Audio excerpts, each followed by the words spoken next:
नमस्कार। राजस्थान की तमाम फटाफट खबरों में आपका स्वागत है। खबरों के लिए आपसे निवेदन कि यदि आपने हमारे चैनल को सब्सक्राइब नहीं किया है तो कृपया करके आपके अपने चैनल को सब्सक्राइब कर लें। तो बढ़ते हैं आज की बड़ी खबर की ओर। राजस्थान के मुख्यमंत्री अशोक गहलोत की ओर से। जी हाँ, मुख्यमंत्री अशोक गहलोत ने जोधपुर और पिपाड़ में जनसभा के दौरान प्रधानमंत्री और गृह मंत्री पर जमकर हमला बोला। कहा 25 नवंबर को वोटिंग है, इसके बाद प्रधानमंत्री और गृह मंत्री अगले 5 साल तक राजस्थान में नहीं नजर आएंगे। सीएम ने कांग्रेस को 7 गारंटी और अन्य विकास योजनाओं को गिनाया। बोले, मैं माली हूं और एक माली ही खूबसूरत बगीचा तैयार कर सकता है। इसी को ध्यान में रखते हुए हमने घोषणा पत्र में 7 गारंटी दी है।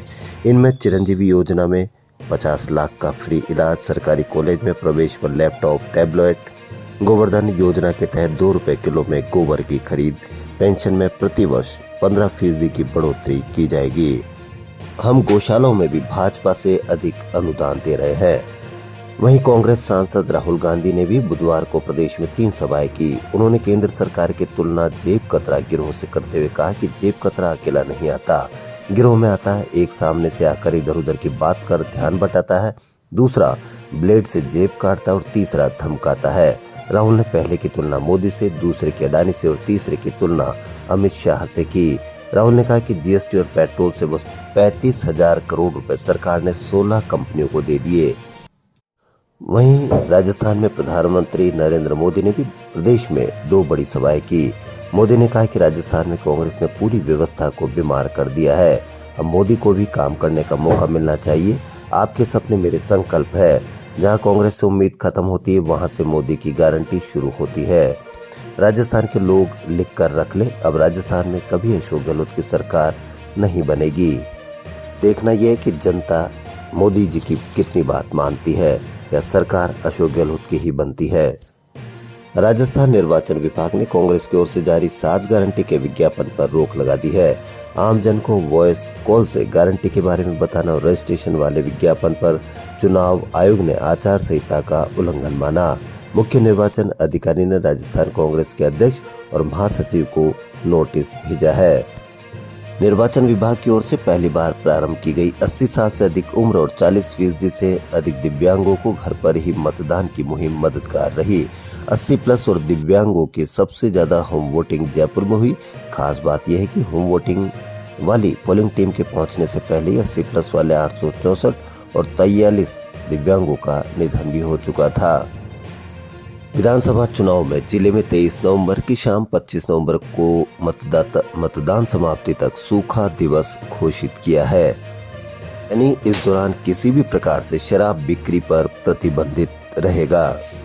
भाजपा का अपना प्रचार प्रसार वही पुराना राग रहता है।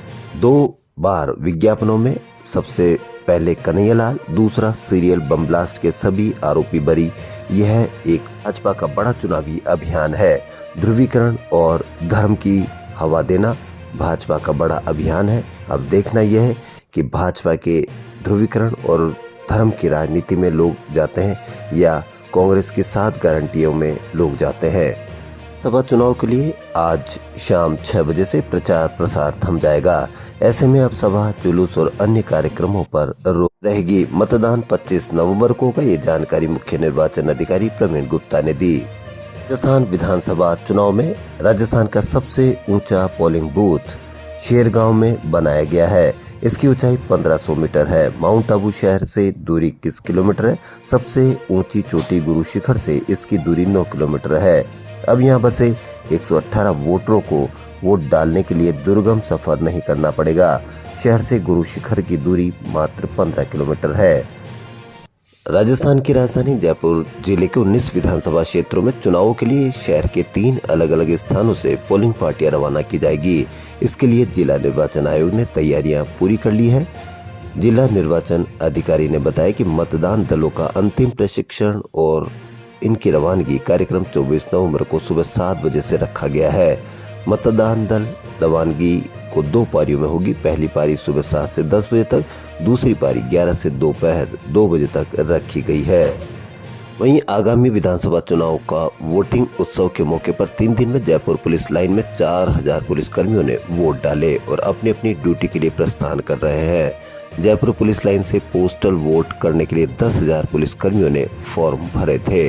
अब ड्यूटी के लिए जैसे जैसे पुलिसकर्मी बाहर जा रहे हैं तो पुलिस लाइन में वोट कर रहे हैं। बॉलीवुड एक्टर विक्की कौशल अपनी अपकमिंग फिल्म सैम बहादुर के प्रमोशन के लिए बुधवार को जयपुर में थे।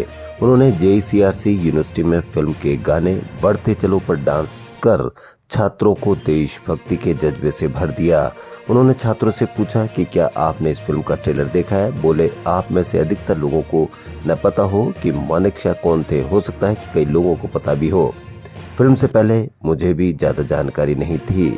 ये कहानी सेना के एक ऐसे अधिकारी की जो सेना के प्रति प्रेम के लिए पहचान रखता था। लोक संस्कृति महोत्सव धरती थोरारी में बुधवार को मांगणियार समुदाय के 15 बाल और 11 वरिष्ठ कलाकारों के समूह ने एक से बढ़कर एक गीतों की प्रस्तुति दी। समारोह का अंतिम दिन विभिन्न हस्तशिल्पों के जीवन प्रदर्शन के नाम भी रहा। डॉक्टर अर्चना शर्मा मालवीय से कांग्रेस प्रत्याशी को ब्राह्मण और सिंधी समाज ने केलों से तोला है और कहा कि जनता आपके साथ है। मालवीय इतने वर्षों में सबसे ज्यादा विकास की कार्य हुए हैं। डॉक्टर अर्चना शर्मा ने बुधवार को बापू नगर, माथुर कॉलोनी, सावित्री पथ, साईं बाबा मंदिर सहित कई जगहों पर जनसंपर्क किया। राजस्थान की राजधानी जयपुर के ब्रह्मपुरी माउंट रोड पर स्थित अति प्राचीन दाहिनी सूंड और दक्षिण मुखी श्री नहर के गणेश जी महाराज को बुधवार को अन्नकूट महोत्सव मनाया गया और अन्नकूट की प्रसादी चढ़ाई गई। लोगों ने प्रसादी जीमी। राजस्थान की खबरों फिलहाल इतना ही। यदि आपको राजस्थान की खबरें पसंद आ रही है तो लाइक, सब्सक्राइब और शेयर अवश्य करें। धन्यवाद।